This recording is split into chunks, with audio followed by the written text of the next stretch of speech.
There are iconic matches in wrestling that will live forever, right? Matches that are going to be talked about and dissected. And one of the most famous of them all is the Hell in a Cell match between Mankind and The Undertaker at the King of the Ring in 1998. I can remember exactly where I was when I watched that show. I was in my living room watching with my brother and my father. I was sitting on the floor right in front of the TV. My dad was sitting on the recliner behind me. And when Mick Foley got thrown off the top of that cell, my father wasn't one to sell like shock or fear or anything like that if he was watching wrestling. Yeah, he may laugh at something, but on this night, he was shocked. I was shocked. All right, everybody was shocked by what they saw when you see this 300-pound man flying through the air from 16 feet up, and there's no net. There's no one there to catch him, although who the hell is going to catch him from 16 feet up? I'm getting my ass out of the way if that's the case. But it's still one of the craziest things that I've ever seen. And little did I know that it would get even crazier as the match progressed. The word I would use to describe this match is it was an experience.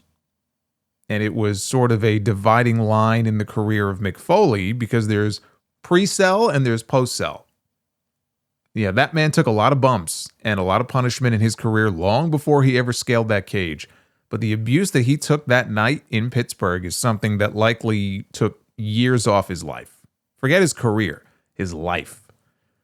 And I do worry about the long-term effects and what Mick Foley is going to sound like and be like 10 years from now. And that's just me. As a fan, what must his family think? How concerned must they be? And that was one aspect to this episode of Dark Side of the Ring, the first one of the new season, season 6, that makes this something other than just a rehash of a match that we've heard about already 6,000 times. It's the human toll on the man and his family. Mick Foley is not a crash test dummy. Mick Foley is a human being who is lucky that he made it out of there alive that night, despite his own stupidity and the stupidity of the company that allowed him to do it in the first place. And even after that first bump, they allowed the match to go on. All in the name of creating a lasting moment on a television show where grown men and women play fight with each other. Like, I'm a wrestling fan. I've been a wrestling fan my whole life, but even I can sit here and admit how fucking dumb it all really was. Right? It was memorable, for sure, but at what cost? Not only to Mick Foley, but to all the other wrestlers and people that, kids that got into the business thinking that they had to do the same thing to get over. Or they had to somehow find a way to top what Foley did that night. That is part of his legacy too. He owns that.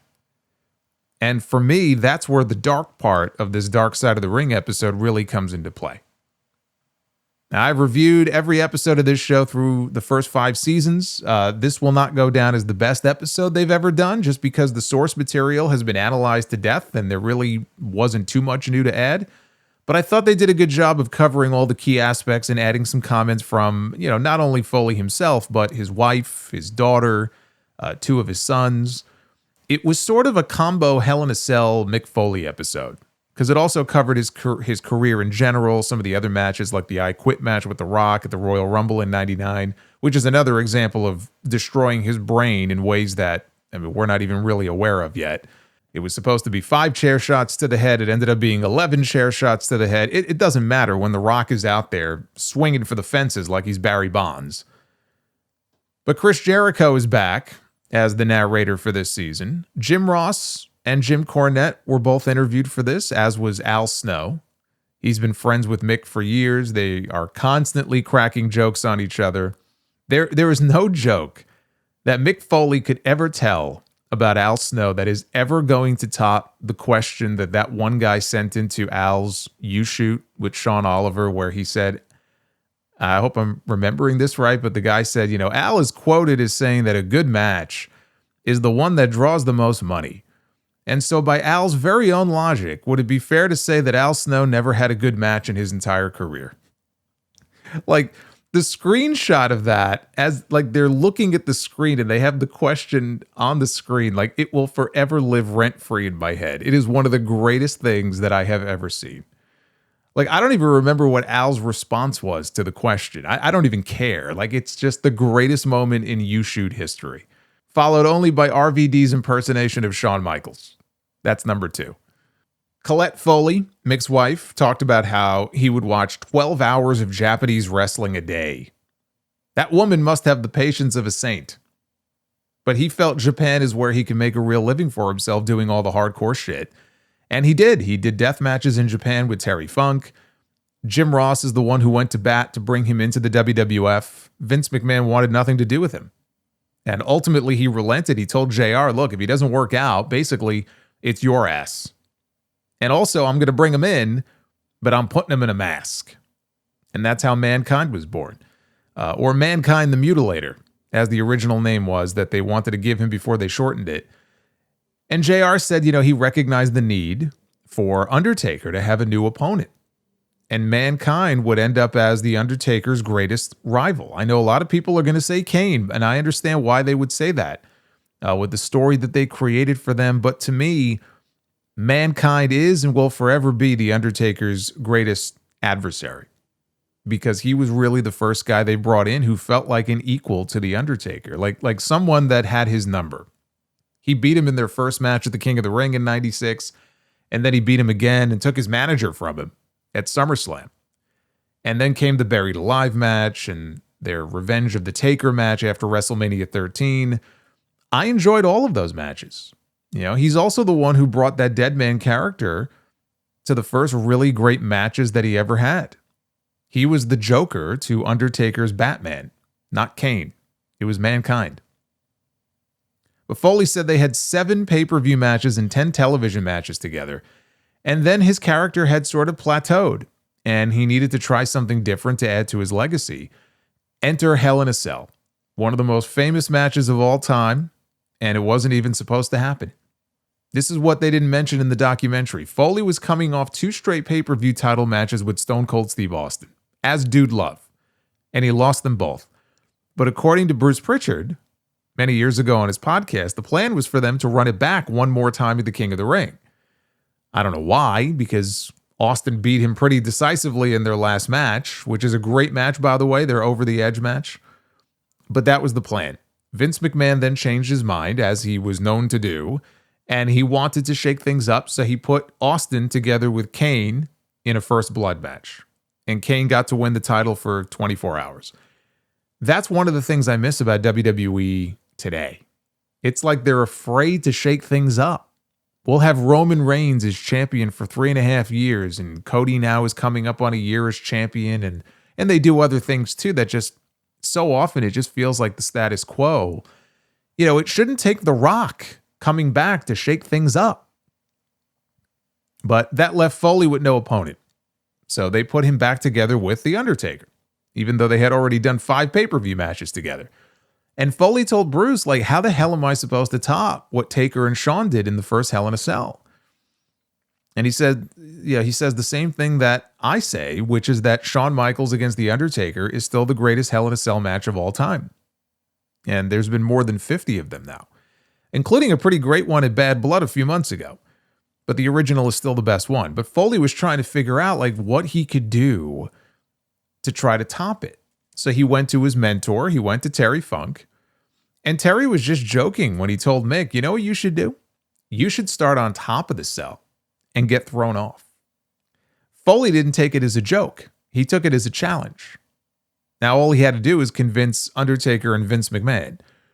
Somehow he managed to convince Vince. I don't know how he did, but he convinced Vince to let him do it. Undertaker was not sold on the idea, but eventually he relented. He was probably just thinking, can I even climb up on top of that thing? Because Undertaker came in with a broken ankle. They didn't mention that either in the episode. All the focus was on Foley's injuries, but Undertaker came into that Hell in a Cell match with a fractured ankle. And Jim Ross claims that he had no idea the spot off the top was coming. He liked to be kept in the dark about what was going to happen. The top panels on the cage, they're held together by zip ties. And the zip ties are popping off just in the opening minute of the match from the weight of them walking on them. They almost fell through right then and there. And Mick was going to try a suplex up there. And he said that Undertaker cut that shit off real quick because he was worried that they would both fall through. That I didn't know. I mean, to listen to Mick tell it, you could see where he goes to suplex him and Undertaker stops the attempt. But to hear him tell it, the plan may have been for him to actually suplex him on there. Undertaker's like, yeah, fuck that. That's not happening. And then came the toss. And really, it is the most iconic single moment in company history, I would argue, behind only Hogan slamming Andre at WrestleMania 3. Hogan slamming Andre at WrestleMania 3, that is the moment. Number 2 is that sight of Foley flying off the top of the cell. I've seen it 1,000 times. It never ceases to amaze me how he didn't kill himself or how he didn't kill somebody else. At least they gave the Spanish announcers a heads up that something was going to happen. Hugo Savinovich has said that about an hour before the show, they were told that Foley was going to fly off. So it's not as if, they kept them in the dark and then Foley just launched himself. But still, they didn't have a lot of time to react. Like, you got a 300-pound body hurtling down towards you, and he's falling fast. It's a miracle that they didn't get killed. Or that Foley didn't land on any of the fans in the front row, or even worse, land on the barricade. Because if that had happened, Meltzer would have had a full obituary for him the following week in The Observer. But he hit just enough of the Spanish announce table to sort of cushion the blow a little bit, and then he hit the floor. And of course, we got the iconic JR call, good God Almighty, they killed him. And as God is my witness, he's broken in half. And he's laying there on the floor with a dislocated shoulder, although that was the least of his injuries in this match. He also dislocated his jaw. He was severely concussed. He had 3 teeth dislodged, one of which ended up sticking out of his fucking nostril. In the episode, JR claims one of the doctors that he talked to after told him that Foley actually swallowed the tooth, but he was breathing so heavily that he sucked it back up through his nose. I'll believe him only because I have no other idea of how a fucking tooth would end up sticking out of someone's nostril like that. So I'm not really in a position on that to be like, oh, I don't believe that, because I don't know how else it would have happened. And at that point, if they would have ended the match, you would totally understand. Yeah, you would have been disappointed because the match just started, but you would understand. But halfway down the aisle, Foley gets up off the gurney, and this son of a bitch starts climbing back up with a dislocated shoulder. Undertaker's already halfway down the cage. Now he starts climbing back up with a broken ankle, no less. And I can remember watching this. I can remember this rush of adrenaline that I got. I'm not even in the match. I'm just watching the match. And I got like a rush of adrenaline watching it, thinking like, if they're going back up there, how the hell are they going to top what we just saw? Right? They're not just going to climb down gracefully. Like, why are they going back up? And then came the second bump, which was somehow even worse than the first one. Undertaker choke slams him, and it's really less of a choke slam and more of a shove down through one of the cell panels all the way down to the canvas. 16 feet down. And those old rings were like concrete when you landed. They had no give to them. It was absolutely terrifying. There was a chair that was up there with them that fell through when Mankind did, and part of the chair smacked him in the face on the landing. Foley was out. He was legitimately out. It was either 45 seconds, whatever it was. He was out. O-U-T, out cold. Even though he was moving and twitching around. I thought he was dead. Undertaker legitimately thought he was dead. Terry Funk in the past has said that that top part of the cell was rigged to sag a little bit, and Foley would then kind of slowly roll off and then crash down to the mat. But everybody involved claims it was never supposed to just give out the way that it did. That part wasn't planned. And so the first one rushing into the cage to make sure that he was alive is Dr. Francois Petit, who is really less of a doctor and more of probably like a chiropractor or a masseuse for Vince McMahon. He also played Sub-Zero in the first Mortal Kombat movie, which is pretty wild. I always played the arcade games as Sub-Zero. He was my guy. I would shoot that ice puddle on the ground and just wait until the opponent got close enough for me to spam them with uppercuts. Good times. But they actually found him and they interviewed him for this episode. Now, they didn't stop the match after the first bump, which he was lucky to survive. They didn't stop the match after the second bump, which he was even luckier to survive. So they allowed the match to continue. How this man is even able to stand, I'll never know. There's a point there where he gets to his feet and Undertaker gives him a punch and he just, like, it wasn't even him selling it. He literally, like, in slow motion, just sort of fell, like, crumbled to the mat. And you could see Undertaker is clearly trying to communicate with him, like, let's go home. Like, let's just take this home. And Foley's like, no. I mean, he's on Dream Street, but he just really wanted to get to the thumbtack spot. This was the first time thumbtacks were introduced into a WWE match. It's funny listening to clips of Cornette on his show every now and then. Whenever somebody does like a hardcore match or a thumbtack spot or a flaming table spot, or John Moxley does pretty much anything, and the way he shits all over it, you won't really hear him shit on Foley because of the reverence that he has for that man. But it was people like Mick Foley doing stuff like this that played a part in all the hardcore shit that we see on TV today, including in AEW. Not that deathmatch wrestling didn't exist before Cactus Jack, but like Foley is the one who really popularized it at the highest level and brought it to the fore. More than any other single person, at least here in the US. He influenced a generation of kids far more than most do, who do this type of stuff. So Foley gets slammed onto the thumbtacks, but he doesn't get all of it. So he tells the referee to tell the Undertaker to chokeslam him onto the tacks, which he does.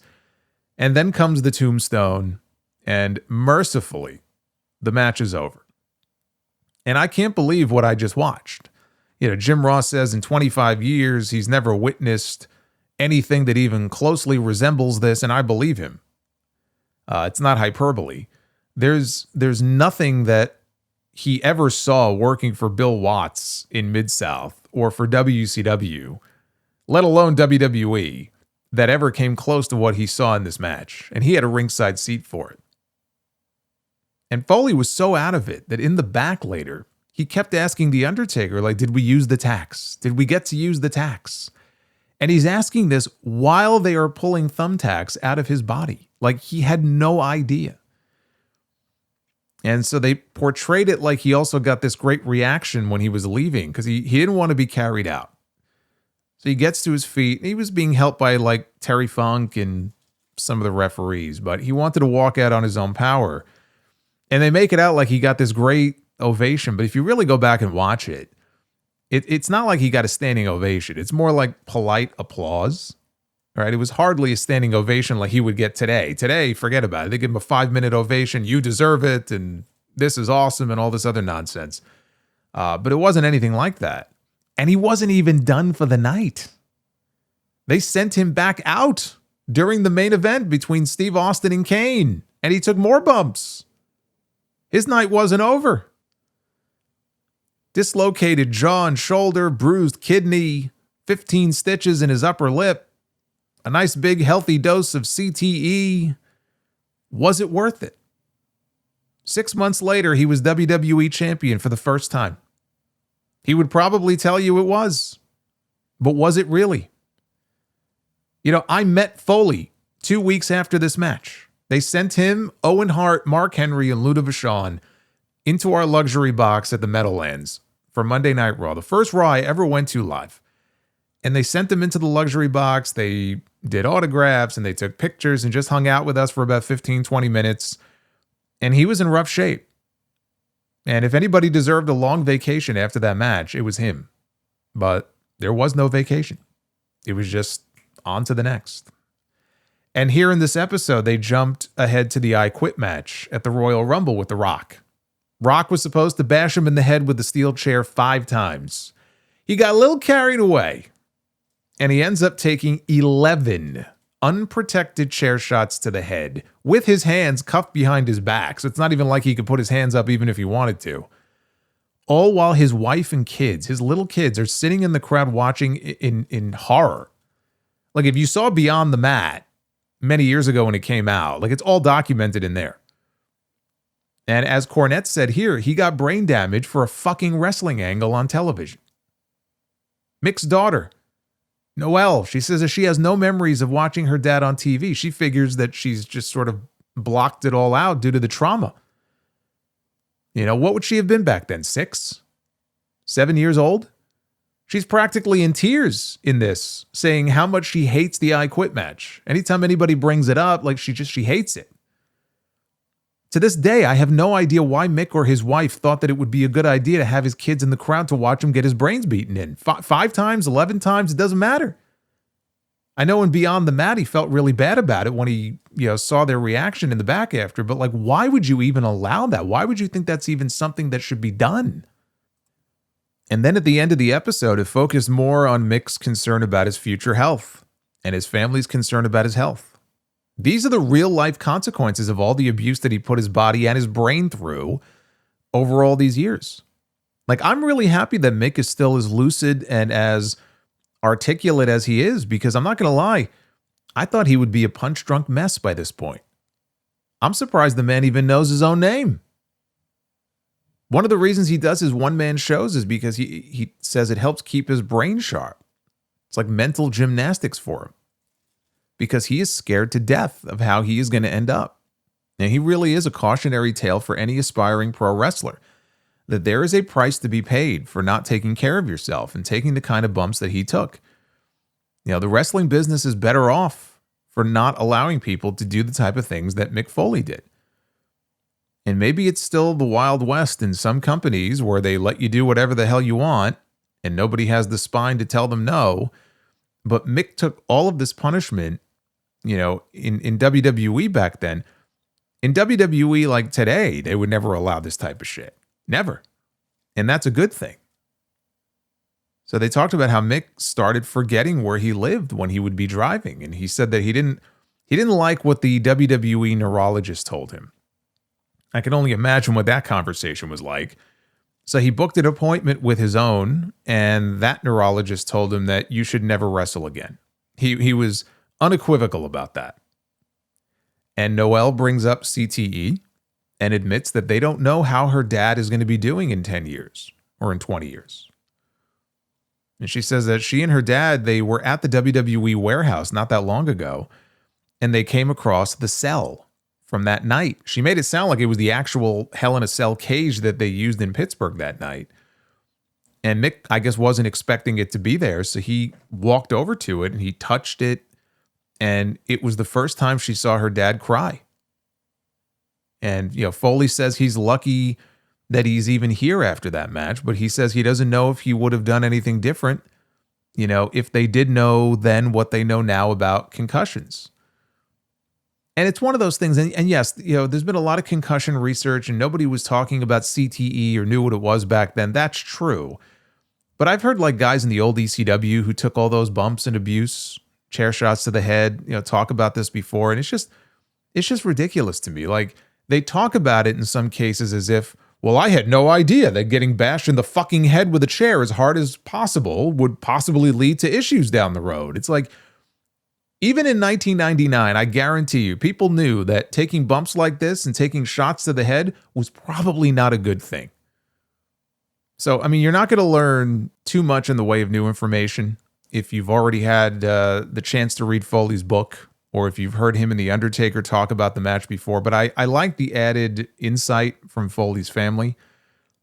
It's sobering to listen to them talk about their fear of what the future holds, but there's not a whole lot that they can really do about it. It's kind of like whatever will be at this point. He knew the risks. He felt the need to take those risks because in his mind, it was the only way for someone who looked like him to get noticed and to get himself over. And it worked. He was one of the most popular names and important figures of the Attitude Era. Steve Austin needed an opponent coming out of his title win at WrestleMania. Mick Foley was there to put him over twice. He worked with The Rock after he won his first world title. He helped bring out a sinister side of The Rock that we had not seen before. Same goes for Triple H. He helped elevate Triple H to main event status with their street fight in Madison Square Garden and their Hell in a Cell match. He put that man over twice. He breathed new life into the Undertaker character, he gave him his greatest rival. He worked with a young Randy Orton later on to give him one of the most memorable matches of his career.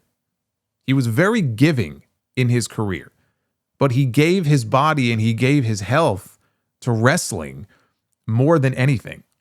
And nowhere is that more evident than in that Hell in a Cell match with The Undertaker, which, now that they're inducting matches into the Hall of Fame, is without a doubt going to be inducted in the next few years.